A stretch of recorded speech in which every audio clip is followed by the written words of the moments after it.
This is Goss's Garage with Pat Goss, co-host of PBS's Motor Week. He'll take your calls and comments now at 844-885-4677 or email him at radio@goss-garage.com. And now, Pat Goss. Hi everybody, and welcome to another edition of Goss's Garage. Glad to have you with us. And one of the things that I've noticed these days seems that whatever you're buying, you have to watch out for scammers. Now, naturally, cars are at or near the top of any complaint list. So what are some of the more common scams you might face with your car? Now, one that I get asked about a lot is if it's mandatory that you take your new car back to the dealer for required preventive maintenance. Well, things like oil changes, tire rotations, and flushes. Well, the answer to that would be no, absolutely, you do not have to take your car back to the dealer for these services. Actually, it's illegal under federal law for a dealer to even say that you have to bring the car back to them for preventive maintenance.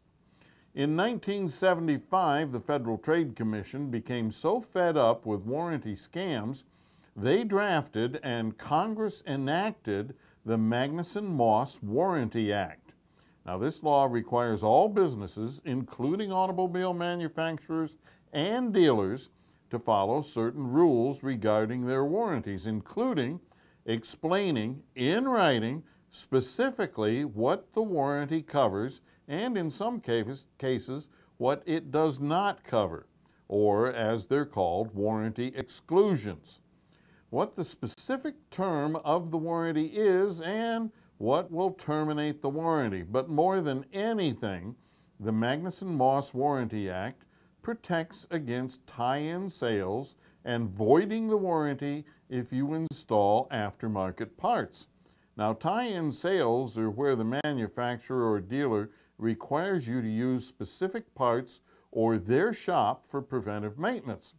For years, this scam mostly disappeared, but lately it's back, and dealers are again telling new car buyers that they must come back to the dealership for all preventive maintenance or their warranty will be canceled.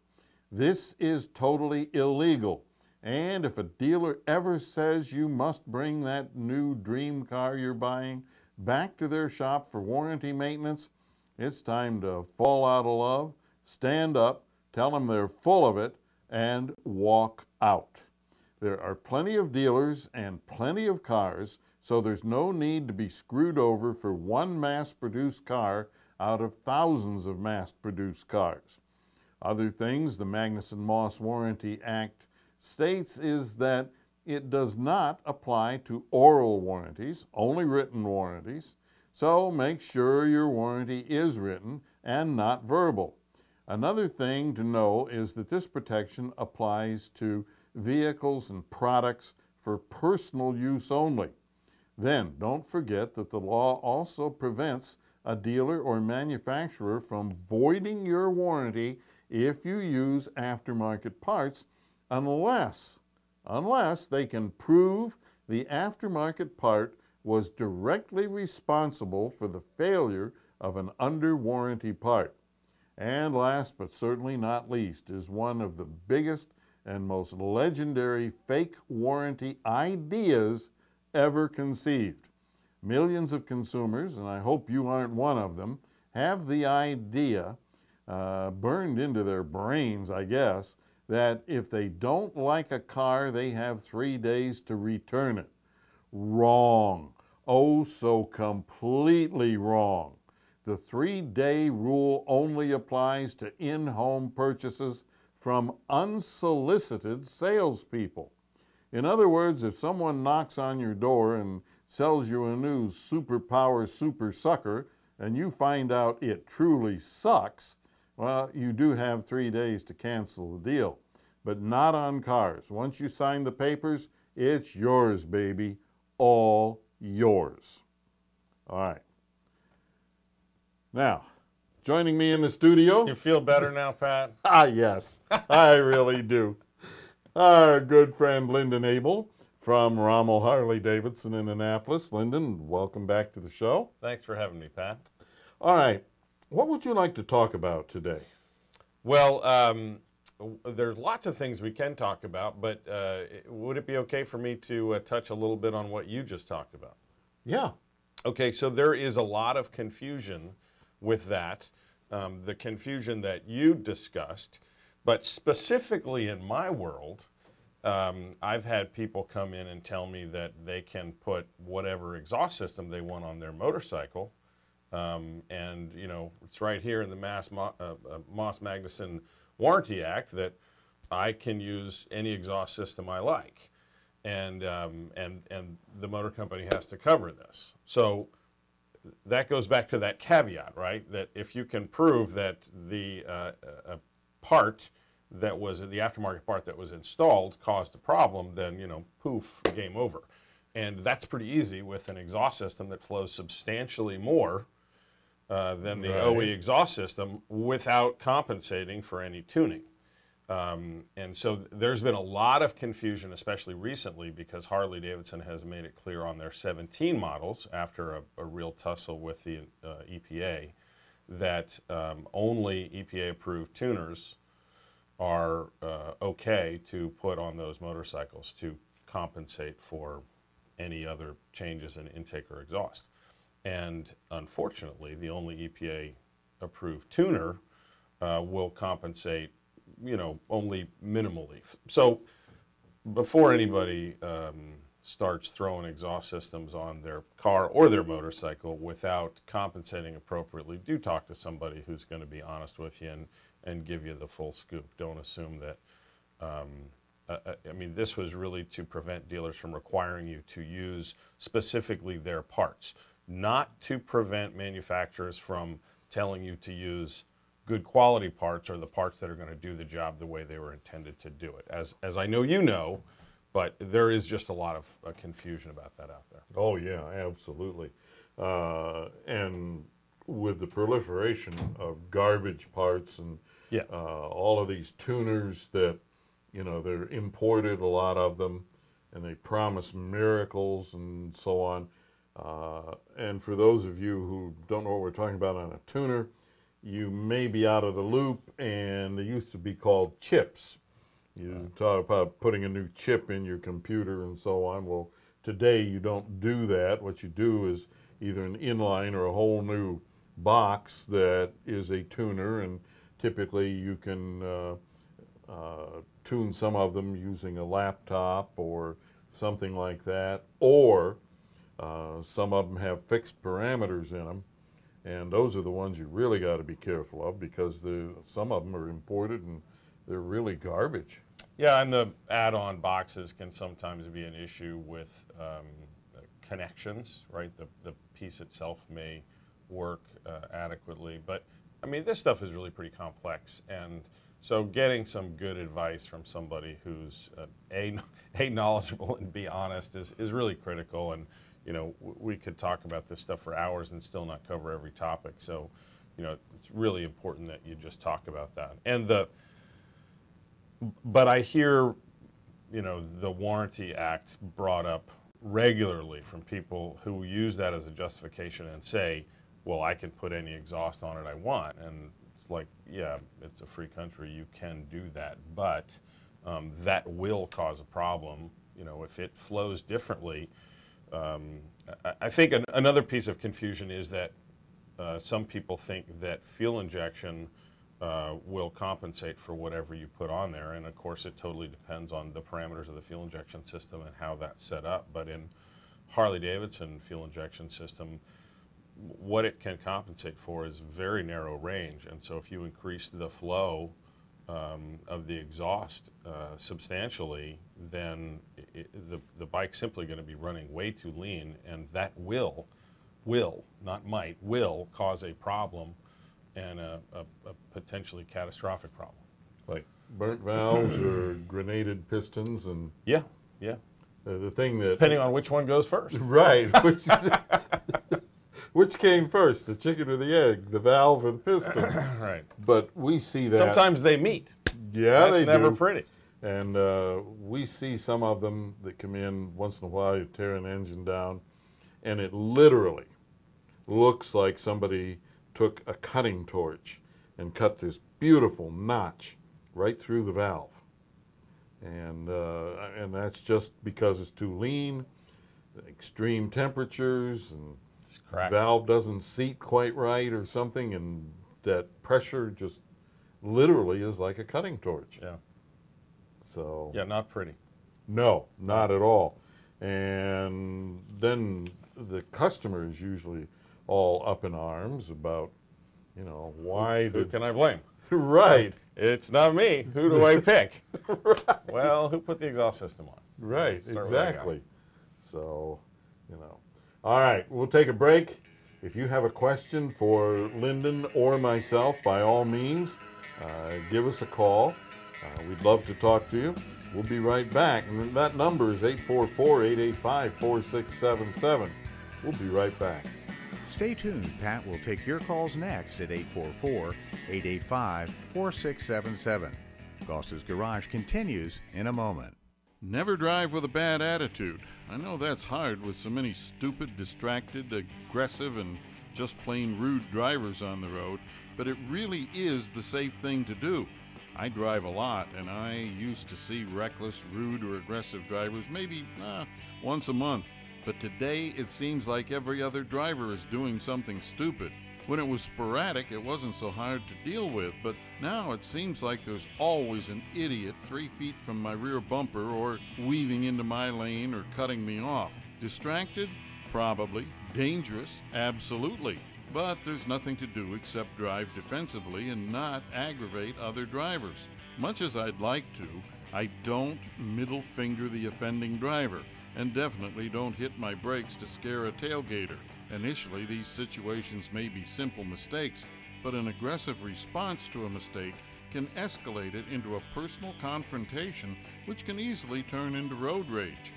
Unfortunately, you have no idea which one of these idiots will try to hurt you with their car, a weapon, or their fists. Also, never make direct eye contact with the offending driver. If you're the offender, be courteous and get out of the way. Whether it's a mistake or intentional aggression, remember, back down, yield, let it go. It takes brains to overcome anger. Use your brain. Be smart. Life changes at a ferocious pace these days, especially when it comes to maintaining our cars. For example, automatic transmissions now need regular fluid flushes. Transmission fluid breaks down with use, and although it may look fine, its additives wear out and it can no longer properly protect bands, clutches, seals, and other hugely expensive parts inside your transmission. Bottom line, more wear and a shorter transmission life. Now you can significantly extend transmission life with a BG transmission flush every 24 to 30,000 miles or 2 years. BG makes the best transmission flush machine I've ever tested. It renews all of the fluid in your transmission, not just a small part of it. The BG transmission flush machine is safe too, because it uses the natural circulation of the transmission. Your transmission will work better and last longer. As with everything BG offers, this is a superior service. For more information, go to bgprod.com or bgfindashop.com. This is Goss's Garage with Pat Goss. Call the show now at 844-885-4677. For those of you enjoying Goss's Garage on TuneIn.com, please note our new show time every Saturday morning at 9 a.m. Eastern. And keep in mind that we try to repeat the show at 1 for those of you who are still attuned to the old time. Don't know if that always happens, but we definitely try to do that. Our guest this morning, our old friend, Lyndon Abel from Rommel Harley Davidson in Annapolis. Did you just call me old? No. Old friend. Thank you, thank you. Not that you're old. Oh, heavens, no. You're just a baby. Well, I've been accused of that before. All right. We talked a bit about the warranties and stuff like that. And, you know, this is a great time of the year, especially coming up, for riding. And, you know, I've seen some things lately that suggest that people could do better at riding. Yeah, I think you can. Well, first of all, I'd like to say that I think any time of the year is a good time for riding. Well, yeah. And certainly some of the nicest time for riding can be the fall, which is indeed coming up. But to your point, yeah. So I was thinking about this concept. People say motorcycles are dangerous. Are they really? Did a motorcycle ever jump up and attack you? So is it motorcycles that are dangerous, or is it poor riding skills that are dangerous? Because that's really true of anything. I mean, certainly if you're driving a car, you are surrounded by a metal box, which manufacturers have really made tremendous advances in safety on.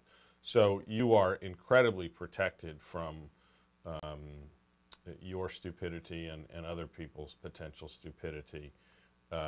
But the cars themselves are actually a whole lot more dangerous. I mean, if you hit somebody with a car, you're going to do a lot of damage. And yet it's motorcycles that are viewed as dangerous. So really it comes down in whatever you're doing to doing things properly. Your producer was talking to me about somebody recently who, or maybe this was a while ago, but a young guy was test riding a motorcycle and got on the bike, a sport bike, and basically beelined it into the broadside of a car or a wall. And probably everybody walked away from that saying those things are dangerous. But almost certainly what happened is when you get on a bike and you don't know what you're doing, your hand can be in the wrong place, right? So if you're riding a bike, you want your throttle position to be like this, not like this, because when the bike starts to take off, if it's a little abrupt, the bike jumps away from you, your wrist straightens out because you're trying to hold on, and you just gave it more gas. Making matters worse. And you were already giving it too much gas, right? Right. And now it's really jumping away from you, and so you're holding on with a death grip when what you really need to do is to let go and let the throttle give. But you have no training, so you have no muscle memory. You're doing everything all wrong, and then you go, oh my gosh, look at that bus. I really hope I don't hit that bus. And of course the motorcycle goes exactly where you look. They work wonderfully that way. And so, against all odds, you go right into the side of that bus. So the difference there isn't the motorcycle, it's the rider. Obviously, if you and I were in that situation, nothing would have happened. We might have been surprised because the clutch was a little too abrupt or the throttle was sticky or something like that, but our wrist would have been down here and we quickly would have rolled off the throttle, and that would have been that. There would have been no drama, no question, no nothing. But people walked away from that and said, those things are death traps, those things are dangerous. And it's really just like anything else. I mean, would you put a 6-year-old in a car and say, go out on a public street and have at it? I mean, of course not. That's so insanely irresponsible. Not only is your 6-year-old likely to get hurt, but, they're wielding a pretty massive weapon towards perfectly innocent civilians walking down the street and driving their own cars. So it really comes down to training no matter what you're doing. And there's a lot of options out there for learning how to ride safely or tuning up your skills. I know, in my line of work, we have people who, in their mind, they've ridden their entire lives, but a more accurate portrayal is they rode for a while when they were kids, and it's been 20 years since they rode. And while they have some basic muscle memory of where the throttle and clutch are and how to shift, they maybe never got properly trained on awareness and taking advantage of the substantial safety benefits of riding a motorcycle. And so they're giving up all the benefits and not adequately protecting themselves from the risk. So those people would really be well served to go out and get a course in this. Well, we periodically, because of the national show, periodically have to take driving courses. And I have yet, after all of these years of doing these things and driving cars, and I've got over 2 million miles on driving experience in cars alone, and I go to one of these things and I learn something. Yeah.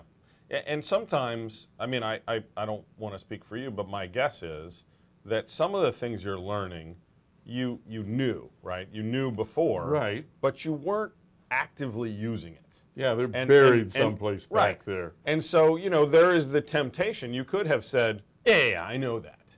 But opening yourself up to that information and saying, am I using this? Am I using this to the best of my ability? Am I using this in a way that, benefits me at its maximum? And whatever that course is, whether it's driving or motorcycle riding or, typing or management or working on cars, you're always going to find stuff that you knew, but you weren't using. And so having that reminder is kind of like your mom telling you to sit up straight. Yeah, I know that, but yet I wasn't sitting up straight. Exactly. So, that business with the throttle and so on, I have to tell you a real quick story. Years ago, I had a 3-cylinder Kawasaki 2-stroke. Oh, yeah. Beastly bike. Yeah. Incredibly fast. And it had this twitchy throttle, too. Oh, yeah. Crazy fast. The 750 or the 500? 750. Yeah, that was crazy. And that bike, it had this nasty habit. If you rode any distance, it would drop one cylinder, and at high speed, you didn't really notice it. And I was on the Capitol Beltway one day, and I've been most of the way around the Beltway on this bike, and it's rush hour, and all of a sudden, that dead cylinder came online. And I 50% had power boost. Yeah, and I had, been slowly increasing the throttle setting and so on as I was riding and not paying a whole lot of attention to it. So here I am at 60 miles an hour doing a wheelie. Yeah. Like, oh my God. Yeah, that's probably not the way you want it to work. They also had a twitchy habit of, you give it a little gas and nothing happens, and a little more and nothing happens, a little more and bam. Oh yeah. Like a light switch. Exactly. That was a handful to ride. Yeah, but they were fast. Yeah, exactly. So, it's, if I hadn't had some training and, probably some luck. Some luck, yeah, a lot of luck, I probably wouldn't be sitting here right now. Yeah, I mean, if that car in front of you decided to tap the brakes at that point, there's not much you can do. Yeah, that's for sure. All right, what are some of the other things mistakes that you see people making? Well, so I talked briefly about the safety advantages of a motorcycle. And when I mention this to people, even experienced riders, I think they express surprise or look at me like I'm crazy because there is no such thing as a safety advantage on a motorcycle. But that's simply not true. Motorcycles offer you tremendous safety advantages if you choose to take advantage of them. So visibility, and this is something that people always look at me funny like, well, what do you mean? I can see in my car. But you can't actually. As safety has improved in cars, structural safety in cars has led to much bigger A-pillars and these pillars that are sort of behind you. Get in your car. If you're listening, you can wait until after the show. But get in your car and look around without doing this and see how much you actually miss. And think about this. Have you ever been traveling along in a car, checked your mirror, done a quick glance, started moving over in a lane and gotten a horn because somebody was actually in that lane, and you went, where did they come from? So I got news for you. They didn't come from anywhere. They were right there the whole time. Okay? You didn't sufficiently check 360 degrees. They were right there. You just didn't see them. In part, it could have been because there's a big blockade there.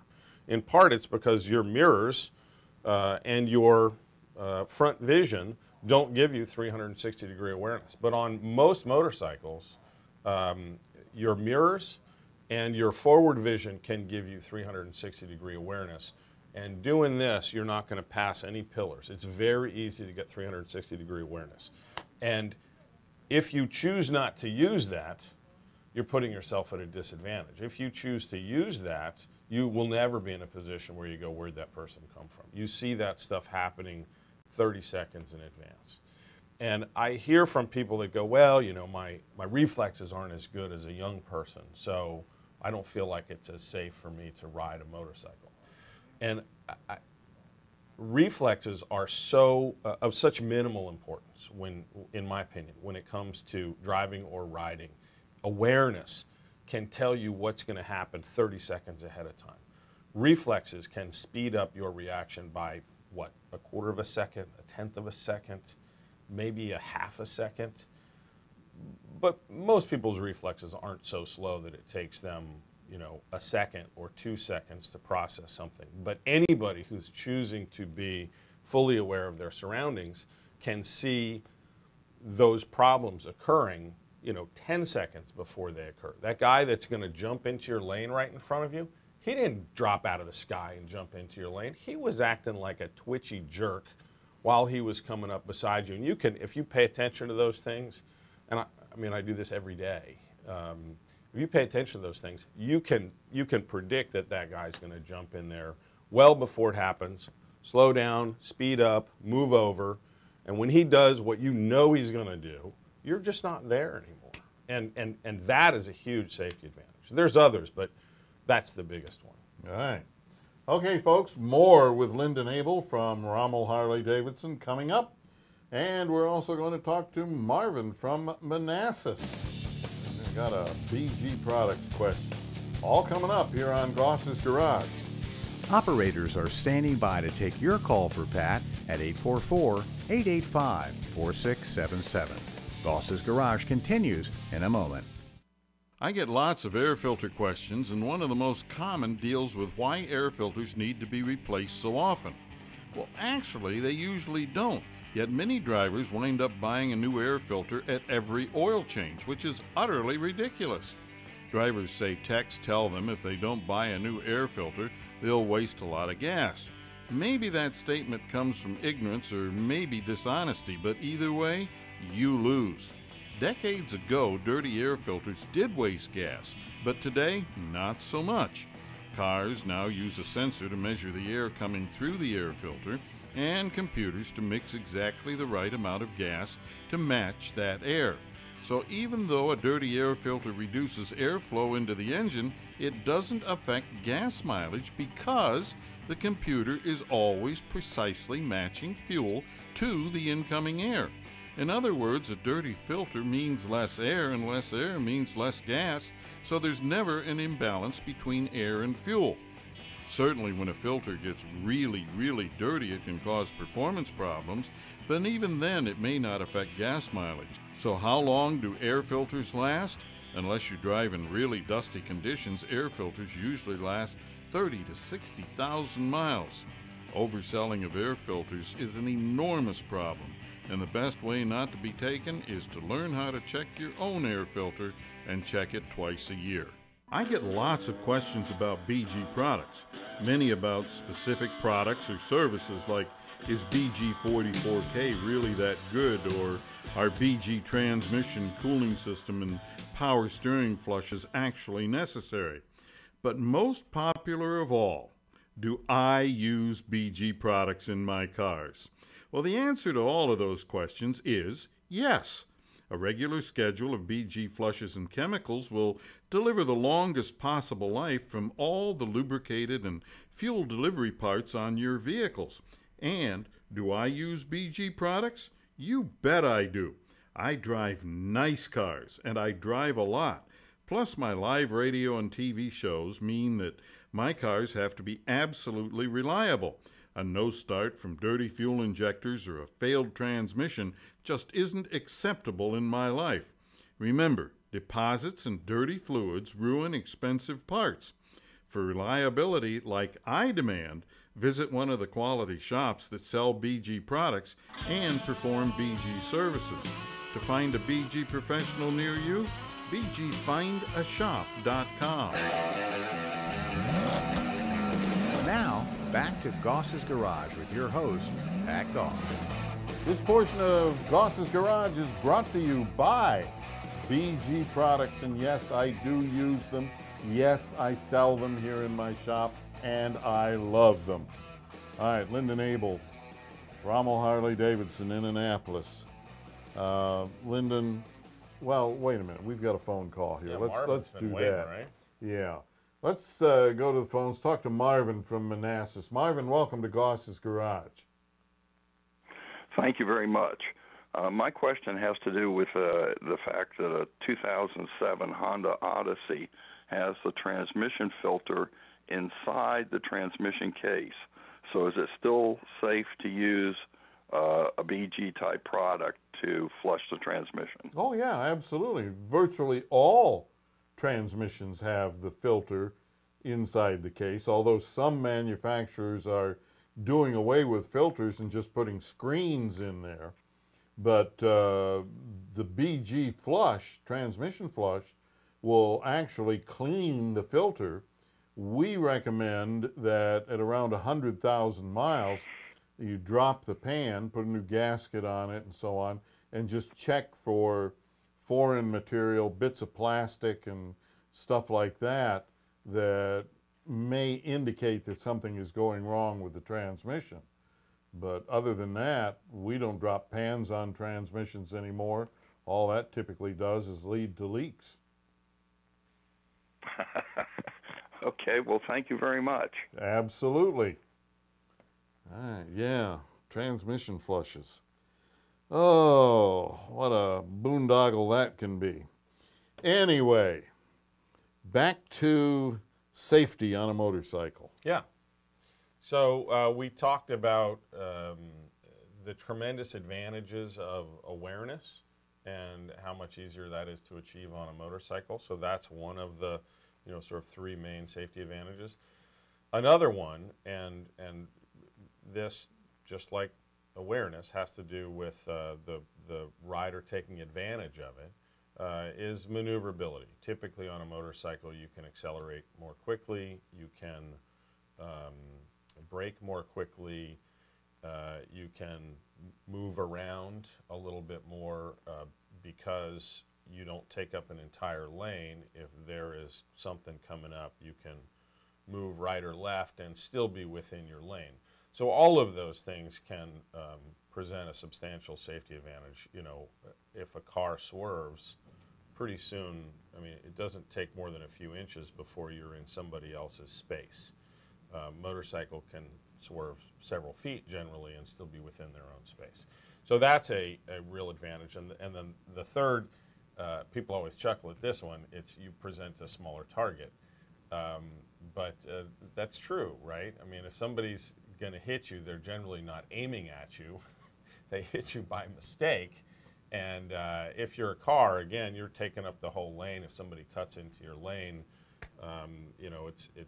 they're probably going to hit you. Whereas if you're in a motorcycle, you can position yourself to the right or to the left, depending on where that gives you the most personal space. It's just easier to stay out of the way. So for anybody who, obviously, motorcycles, you're not surrounded by a steel cage, so they have the capacity to be substantially more dangerous if somebody's going to hit you. But don't make that the give-up play, right? If you pay attention to, if you take advantage of those potential safety benefits, you can be very safe on the road in a motorcycle and contribute to a nicer environment as well. Yeah, well, less pollution and Yeah. all such. Yeah, less resources to make the thing and consuming less and all that stuff. One of the things. Although I'm sure that that's not the reason most people buy a motorcycle. Well, yeah, I'm sure that's true. It's a good rationalization, don't you think? Right, I love it. One of the things, now my bike has engine guards and saddlebag guards and so on.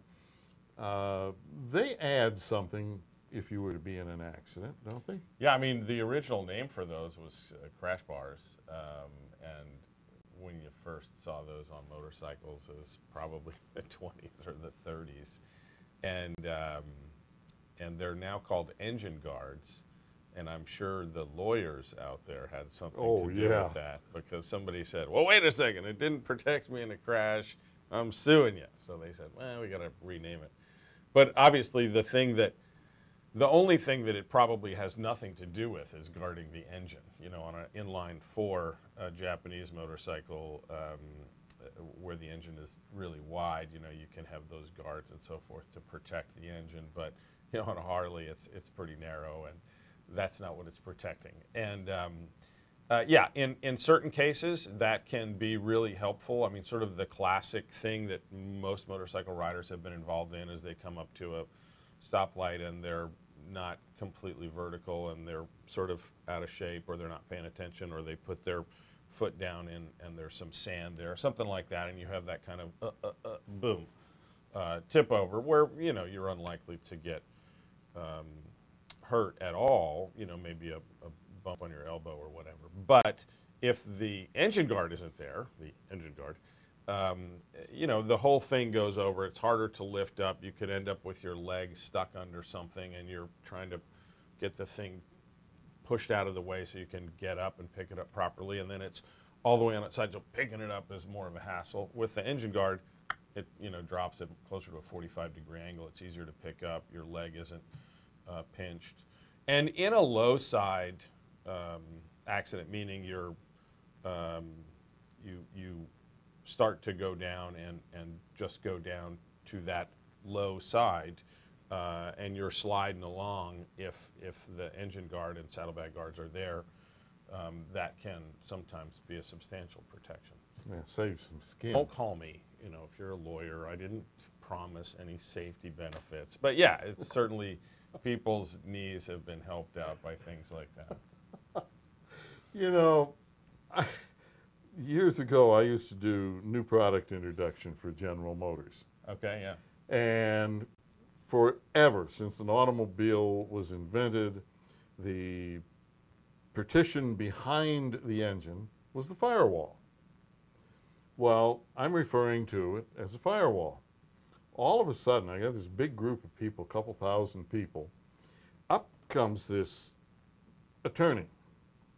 You cannot say firewall, because evidently they'd had some kind of fire problem.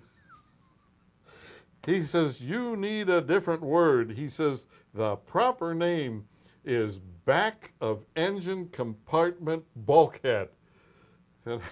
Rolls right off the tongue. Right. You gotta be kidding me. But yeah, the attorneys sometimes get. So I've always thought it was a firewall. Did they change the name? Well, that didn't stick, but so long. They didn't stick. Okay. Right. I can't imagine why, but you know, crazy. All right, we need to take another break. Lyndon from Rommel Harley Davidson, he'll be right back with us here. Stay tuned. Pat will take your calls next at 844-885-4677. That's 844-885-GOSS. Goss's Garage continues in a moment. Space Saver spare tires sure do look silly, but if you use them properly, they will get you home safely. Now, a common problem with them is low air pressure. Spares are buried in the trunk and no one ever seems to check their pressure. Plus, they typically require much higher pressure than your regular tires. Also, Space Saver spares have limits on how far and how fast you can drive on them. Bottom line, always read and follow the caution warnings on their labels and sidewalls. Oh yeah, don't be one of those poor schmucks with a flat tire and a flat spare. Check your spare once a month. While checking the spare, look at the jack handle, and the lug wrench to be sure everything is there and in working order. The best spare tire in the world is useless without the tools to put it on the car. Some cars may even require special lug nuts to mount the spare. If those special lug nuts are missing, you will have no safe way to use your spare. Life changes at a ferocious pace these days, especially when it comes to maintaining our cars. For example, automatic transmissions now need regular fluid flushes. Transmission fluid breaks down with use, and although it may look fine, its additives wear out and it can no longer properly protect bands, clutches, seals, and other hugely expensive parts inside your transmission. Bottom line, more wear and a shorter transmission life. Now you can significantly extend transmission life with a BG transmission flush every 24 to 30,000 miles or 2 years. BG makes the best transmission flush machine I've ever tested. It renews all of the fluid in your transmission, not just a small part of it. The BG transmission flush machine is safe too, because it uses the natural circulation of the transmission. Your transmission will work better and last longer. As with everything BG offers, this is a superior service. For more information, go to bgprod.com or bgfindashop.com. This is Goss's Garage with Pat Goss. Call the show now at 844-885-4677. That's 844-885-GOSS. And now, Pat Goss. Please subscribe to Goss's Garage on YouTube, follow us on Facebook, and for more car tips, tricks, and money-saving ideas, visit goss-garage.com. All right, Lyndon, other things that you would suggest for safety, other than a proper helmet? Yeah, I mean, I was going to say, there's an adage that you dress for the crash, not the ride. But having proper safety gear is important, but, you know, which is safer, protecting yourself in a fall or avoiding the fall, right? So, you know, you're walking down the street, do you wear a helmet and knee pads and elbow guards in case you don't fall down? No, you just watch where you're going so you don't trip and fall down. And, you know, that doesn't minimize the benefits or the need of protective clothing when you're riding a motorcycle. But, gosh, if you're going to protect yourself against that stuff after the fact, spend a little more time focusing on your riding technique. And, you know, you mentioned going through driving classes and always learning something. I think most people ride less in the wintertime, and you know, many riders don't ride at all in the wintertime, and so it's been several months before they ride, or maybe they only take a few trips in the course of a summer. I think that person, even if they don't take a professional course, if they just take that motorcycle, if you take your motorcycle to a parking lot and set out some cones and practice tight turns, which forces you to get your balance more tuned up. If you practice emergency braking, those things can really pay dividends, and you can't practice that stuff safely on the street. You need to go someplace where you can practice it. But I'll give you an example. You know, back in the olden days when I was still working on motorcycles and one of my jobs was doing wreck repairs, I would talk to people that had been in a wreck, and there's two most common things. One was the classic, well, I was seeing that I was going into the turn too fast and I was going to go into the trees, so my choices were to either go into the trees or to lay it down, so I laid it down. There was a third choice. And the third choice was look through the turn, push harder, and go through the turn, and then slow down next time, right? And by not acknowledging that, that person was probably doomed to repeat it or have their loved ones say, those motorcycles are crazy dangerous things, stop riding. When what they really needed to do was to just learn how to use the machine a little bit better. So that was one thing that was really, really common. And another one was that they were hard on the brakes and they were stopping. This person stopped in front of them and they were aggressively on the brakes and they couldn't stop any faster. And they ran into the back of that person. So if a car is in front of you and they stop and you're on a motorcycle and you can't stop substantially quicker than the car, it's you, right? Because the motorcycle is much lighter, and even though your contact patch is less, there's very few instances where a motorcycle can't stop substantially faster than a car. And what will typically happen, what I found, was that people were mashed on that rear brake. And because the rear tire is squealing, it's also, by the way, you know, sliding down the asphalt that's not maximum friction. You know, once it breaks loose, no friction. You can slide for a pretty long time. And some people think, you know, I was braking as hard as I can. No, you weren't. If you were using your brake and the tire remained in contact with the asphalt, you would stop substantially more quickly. But also, because that's going on, their brain is all focused on that and wide-eyed panic, and maybe, you know, they've never practiced emergency braking, and almost certainly they were not using enough front brake. And if you use more front brake, so depending on the bike, the front can really provide more like 75% of the braking, not 50%. In a short wheelbase sport bike, in aggressive braking, it's more like 95% of the braking. And a friend of mine years ago had done some studies. None of this was particularly controlled, but he was a safety instructor and he worked with a lot of students, and he did some tests where he asked the students to brake as quickly as they could, and he had them using both brakes and he had them just using the front brake. And he found that they generally stopped a little bit better just using the front brake. Now, I'm not telling you to not use the rear brake. You should definitely do that. But the hypothesis was that they weren't practiced at it, right? So he had them do this at the beginning of the class. And because they weren't tuned up, they just weren't practiced at emergency braking. And by using both brakes, they didn't have enough focus on the front brake. And in their untrained form, if they simply put all of their focus on the front brake, they could stop more quickly, which was what I saw when I was doing wreck repairs. And I'm talking to these people. I think they were just mashed onto that rear brake, and then they got distracted and didn't use enough front brake. Because in every one of those situations, that person used proper braking technique, they would have just stopped.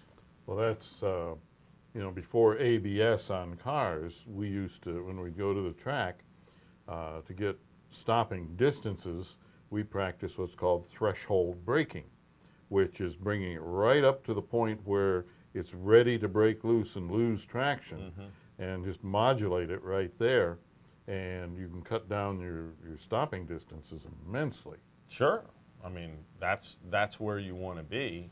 And in fact, if you really do that well, you can generally stop quicker than anti-lock brakes. I mean, if you do that really well, you can always stop quicker than anti-lock brakes. Well, yeah. But that's hard to do. Because anti-lock brakes really don't have much to do with stopping shorter. It's just giving you more control. Yeah, and I would say it's doing something that allows somebody who's not capable of doing that sort of maximum threshold braking, allows them to not do what they might otherwise do, which is just mash the brakes and then start sliding. Now, on a motorcycle, is it the same as what we practice on, tell people on cars? On cars, ABS, stomp. I mean, just stand on the brake, stay on the brake, and steer around the No, absolutely not, and thank you for asking that question. So this was my main concern about ABS brakes for cars, for motorcycles, is that we have ceased to train people how to properly brake in automobiles, and we've told them to do just that. And so by having ABS on motorcycles, my concern was, and I hope it's unfounded, is that people would go, I got anti-lock brakes, I don't have to practice braking, I just mash that sucker. So with a with a car, obviously, the anti-lock brake is sensing that the car is moving forward, but the wheel isn't turning, and it goes, oh, we're sliding, so it releases the brake, and it reapplies very quickly, and that continues.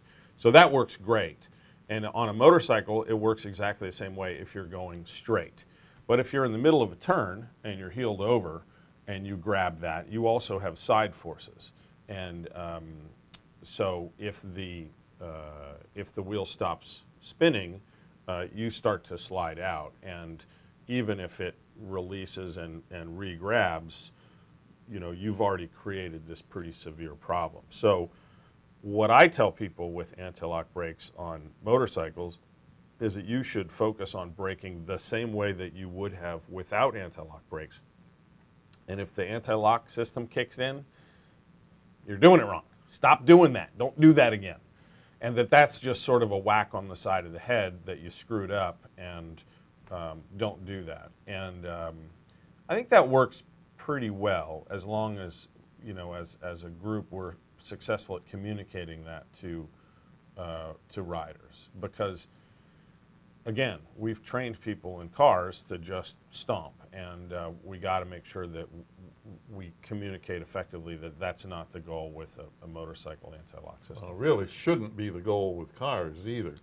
Well, I agree, but if you read an owner's manual, that's precisely what you said is precisely what they're telling people. I haven't had a car without ABS for years. Yeah, yeah. And I'll bet it's been 5 years since I've activated ABS, because I still practice threshold braking. When there's ice on the road, I always like to test the ABS. I figure that cycles the pump a little bit, and that's good. Yeah, well, at an easy stuff time, like that. But I'm out there in traffic and so on. Yeah, I mean, I think you're right. If you, first of all, you will brake more quickly if you are at that threshold before the ABS kicks in, but it's a good way to sort of practice. And I'm sure I just look at the world a little differently because I'm a motorcycle rider. So I think, my awareness in a car is different because I'm used to practicing that awareness on a motorcycle, and when I get in a car, it doesn't just vanish, right? It's still there. Same with braking. I'm practicing that stuff. But in driver courses and in manuals, I mean, that's what we're telling people in writing. Just stomp on that baby. Yeah. Well, I'm not wholly on board with some of these things that we're telling people to do, because we're just dumbing down the whole process. Correct. And then, but I don't know, it's like blame shifting or lack of personal responsibility in our society in general, and I don't need to get into a long diatribe on that, but then we just want to blame the equipment. Right now we have side warning impact, whatever that's called, in cars, right? If you go into the lane and somebody's there, it beeps at you. So, how long is it going to be before somebody mows somebody else down and then blames the auto manufacturer instead of the person behind the wheel? That's, see, I have that on my Jeep, and yet I still look. Well, I would certainly hope so, but that's not something to brag about, right? You have to do that. Well, stop letting the machine. But this is coming. Somebody's going to say the stupid car didn't tell me that there was somebody there. Hey, real quickly, we had a question from the control room about crotch rockets. Yeah. Fun, not fun, practical, not practical. So, I mean, that's really personal choice. And sport bikes are awesome machines, right? The motors are great. They're built for racing, but that doesn't mean that you can't use them on the street. So I'm definitely not anti-sport bike. But I will tell you from my personal experience, my opinion is that, and I was surprised by this, but it really struck me probably 15, 20 years ago. I had borrowed somebody's sport bike, and this was a very capable machine. And but I found that I was not having any fun on it. If I took it to a track, take it up to Summit Point for the day, it probably would have been a whole lot of fun. And if that's what you're into, that's great. But just riding it in our world, I came to this realization that I wasn't having any fun until I was going speeds that were substantially higher than the posted speed limit. And I like to ride fast, so don't get me wrong, but the difference in riding my then current Harley Davidson, I was having fun, going 45 on a road that was a 45 mile an hour speed limit, and on this sport bike I wasn't really having any fun until I was going about 70. And it really resonated with me that the goal isn't to go fast. You go fast to have fun. Not advocating that either, all the lawyers out there. But the goal is to have fun. So if you can have fun going at a more sane speed, isn't that better? And that really was an amazing realization for me, and pretty much dimmed my desire for future sport bikes. Gotcha. Been there, done the same thing. Right, yeah. Exactly the same thing. We have Chris from Gaithersburg. Chris, welcome to Goss's Garage. Hi, Pat. I need to replace the intake manifolds on the gaskets on the Vortec 5.7 engine, and I just want to know to avoid having the leak in the future, what type of gasket you recommend, and should I replace the bolts also? Usually the bolts will be fine. Any of the name brand gaskets, GM or companies like Felpro and so on, they all make good quality gaskets. The big thing is, do not use gasket sealers or something like that unless there are specific instructions to use it in the corners of the gaskets, or maybe around a water passage. Follow those instructions to the T. Gaskets are made to seal things. This gasket cement is just horrible. Okay, great. Thank you, Pat. Okay. Lyndon, well, I'm sure you see the same thing with RTV and stuff that people smear all over the cover off and go, goodness gracious. There's Yeah. an entire tube of silicone in there. Yeah, and what were they thinking? And, you don't need that. I mean, if all the parts are correct, I think sometimes you have some, metal fatigue is taken over and the parts Sure. aren't square anymore, or and so you just sort of fill in those gaps with RTV. But yeah, gaskets are pretty good. I find that just following the instructions in general, whatever you're doing, It's amazing how well it works. Pretty good plan. Hey, what you got going on at Rommel? Real quickly. Well, what's coming up is new 2018 models will start to be released in the next few weeks. So we're going to have, we will probably host a seminar talking about some of those changes. And the big news for us is that Bike Fest in Ocean City is coming up September 14, 15, 16, 17. And Rommel will be down there in force. We're going to have over 100 new motorcycles. And there was some jockeying with the state to allow us to be down there, but the event people were super supportive of getting us back, and they worked with folks to help us get back there. So we're looking forward to that, and if you are planning to go to Ocean City for Bike Fest, come by and see us, and if you're not, why not? Come on down. Yeah, there you go. How can people get in touch? RommelHD.com or give us a call at Annapolis at 410-263-3345, or just stop by and see us at 30 Hudson Street in Annapolis, Maryland. Lyndon, I want to thank you as always. Great to have you. Thanks, Pat. And I want to thank all of you for listening. And of course, thanks to Steve McMillan and George Stockton for producing today's show. For everyone here at Goss's Garage, I'm Pat Goss. Until next time, please everybody, drive gently. We'll see you.